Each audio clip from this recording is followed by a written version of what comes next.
Okay, hello guys, this and everything else. Another Cargo Pants video. This time I'm recording this on Audacity rather than OBS. And I'm going to actually edit this video later. So, right now I'm going to be talking about all the classes. This time it's not just like the big car guide thing that I had that explains every class individually. This time I'm going to try to explain each class in less than a minute. Um, so yeah, first of all, we need to talk about the alchemist. Alchemist is the first class that we found in the core rule. So basically, the alchemist gets a bunch of stuff for free. It's kind of hard because rather than just learning spells that you will know for a lot of classes, you will actually need to know about items that you have. Specifically alchemical items that you get normally from alchemical crafting. Subclasses that you have are called research fields. And they are as follows: Bomber, which makes you better at explosives, everything that is considered bomb basically. Kirurgeon, that makes you better at specifically healing elixirs like Elixir of Life, mostly, and allows you to use crafting instead of medicine. Mutagenes, that helps you with mutagens, and specifically to mutagen yourself, and Poisoner, which allows you to essentially apply poisons twice as fast as you would normally do. Second class is the Barbarian, that essentially rages, which trades the Barbarian's AC for extra damage and some temporary hit points. You can play the role of a tank in the team, but you're mostly just like the rush down damage character. Most importantly, your rage. Your subclasses augment your rage by giving you different resistances and also abilities during ranged, which can give you special weapons, can essentially make you able to breathe fire or any other element, and also can make you giant. From the very fact that the Bard is using the occult spells, we should think that Bard is a support.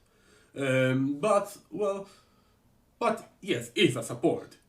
But it's not just because of the occult spell list, it's mostly because of the things that are called composition cantrips, that essentially allow Bard to spam buffs. Also, I forgot to tell you that I'm kind of sick, so that's why my voice sounds so really weird.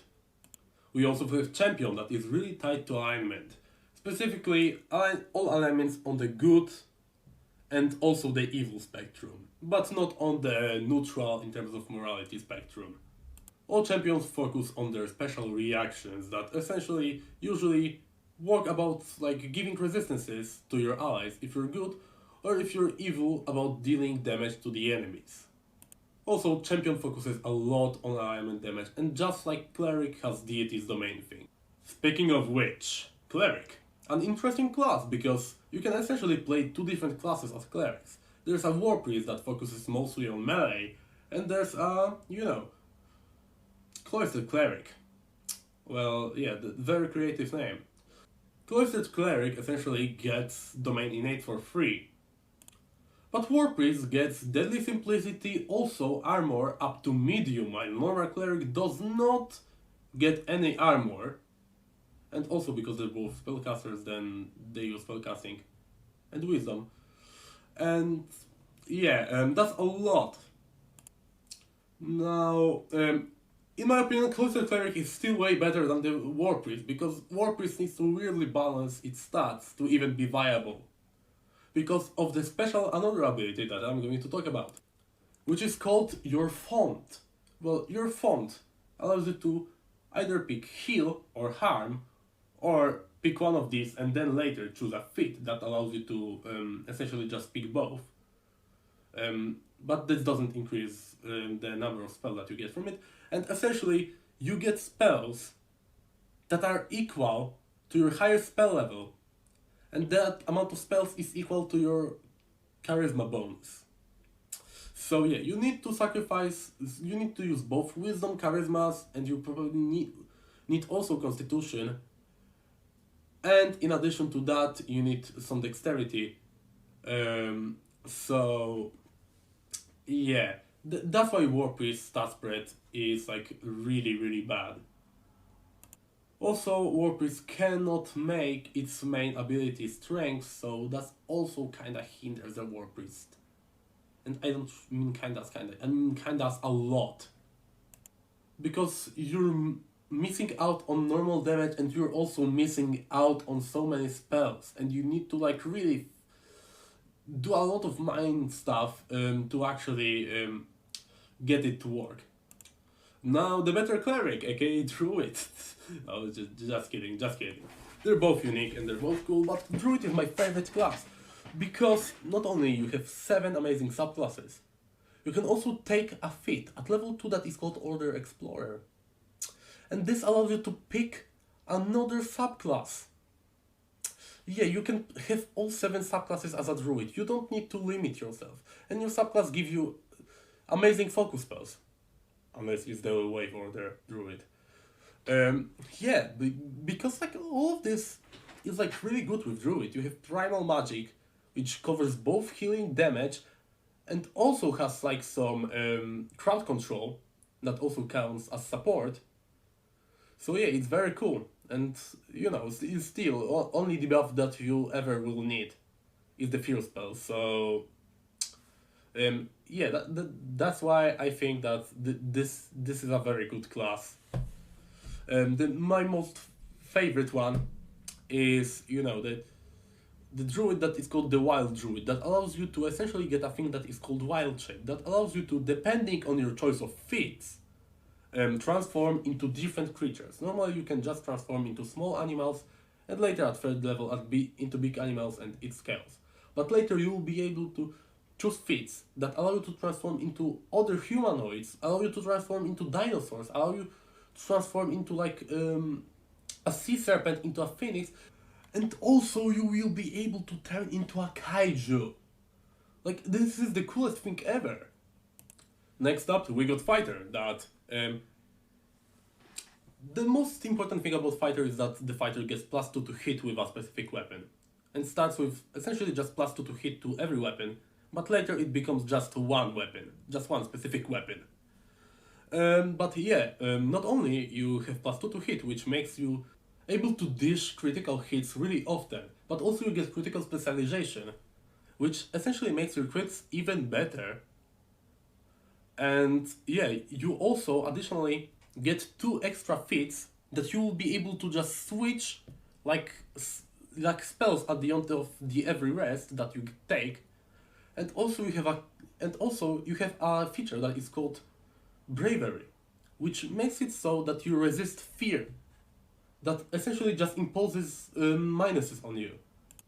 And yeah, that is very powerful. Everyone calls Fighter overpowered, but all you need to do to actually just stop thinking that is just look at the feats that Fighter gets.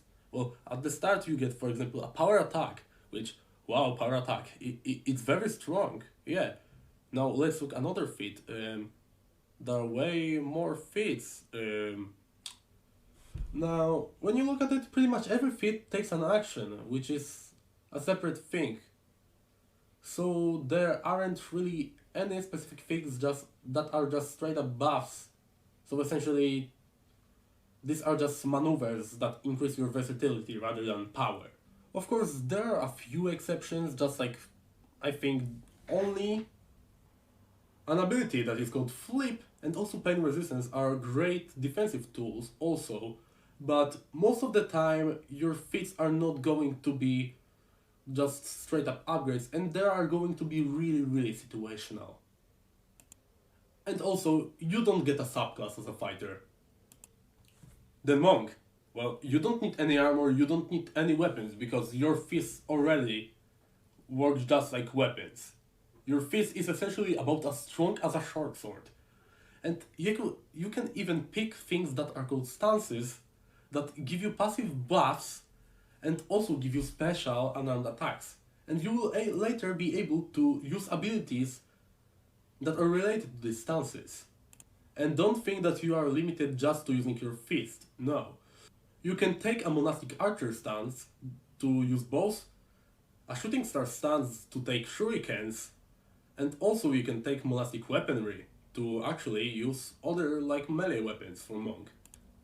And monastic weaponry leads to a pivot stance, which makes you way better with swords. You also become able to control ki within your body to heal yourself, deal area damage, burst, and make really strong attacks with this. And now Ranger. Pretty simple. You point at the enemy, and now the enemy is your prey. And you get buffs against attacking the enemy.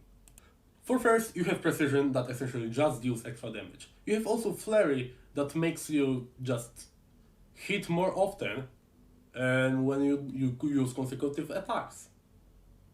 In addition, you also have an Outwit that gives you bonus to AC against the enemy, but don't get fooled, that's not just like a melee thing to be a tank.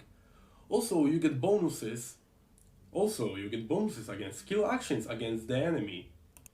Rogue gets a lot of skills, and I mean a lot of skills.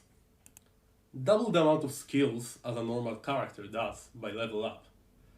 And also you start with 7 skills plus your intelligence modifier, which is a lot.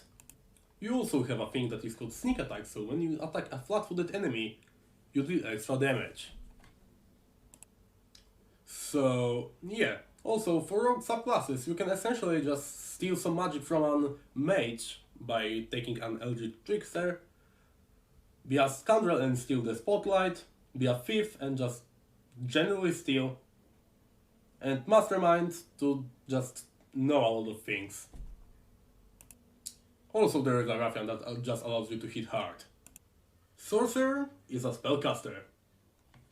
And the whole gimmick of the sorcerer is that it gets +1 spell slot per spell level. But to be honest, also you get a thing that is called blood magics, which gives you a buff or gives the enemy a debuff when you use a focus spell. And Wizard, which is a really complicated class, because not only it's a prepared spellcaster that uses intelligence and needs to limit itself to the arcane spell list, also it has like a special thing that is called Bonded Item, that, well, allows it to recast a spell that it has already casted before, but only one time. And also all of the subclasses that Wizard has are essentially about schools of magic. And the schools of magic are, you know, just the types of magic that you use.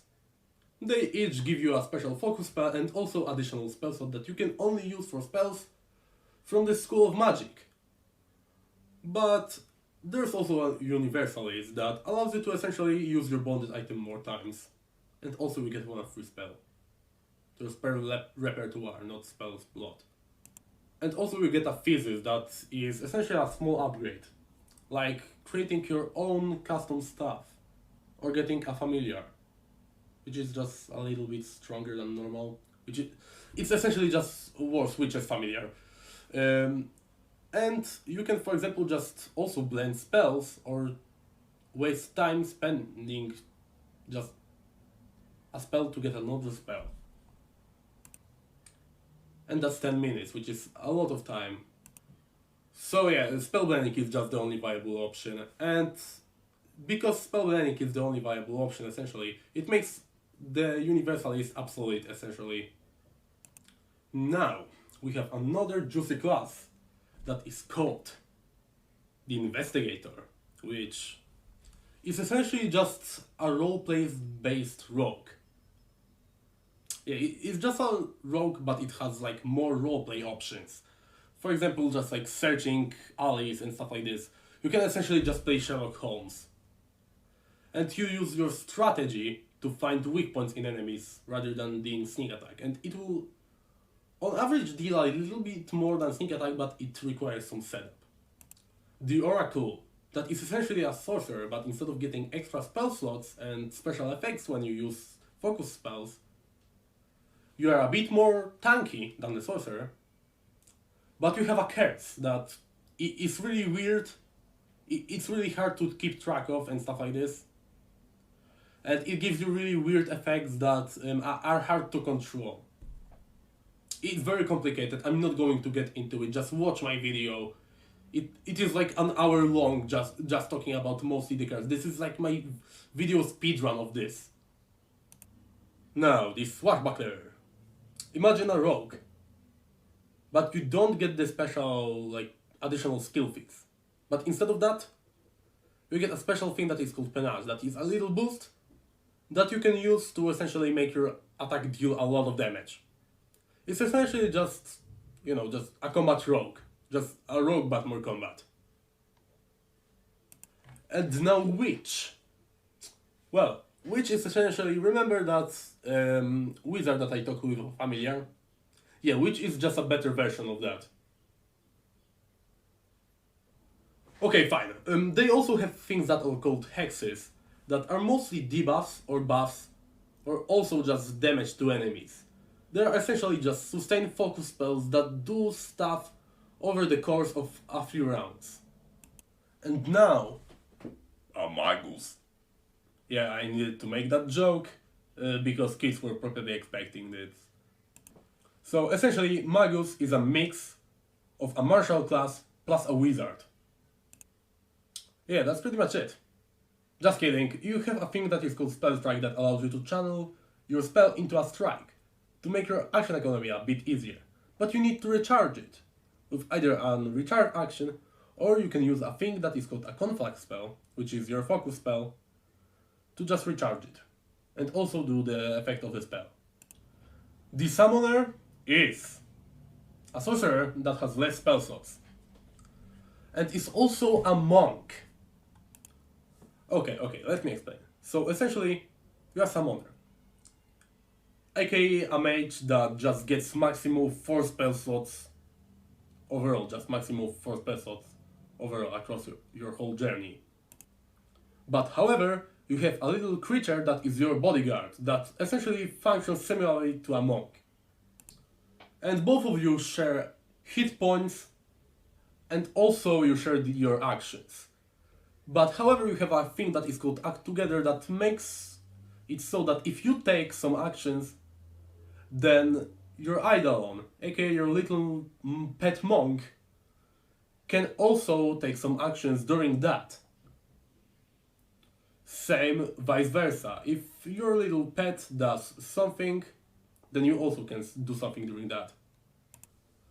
Gunslinger is a fighter, but with guns. Or crossbows. So basically, fighter gets the +2 to hit, Gunslinger also gets +2 to hit. That's the most important thing.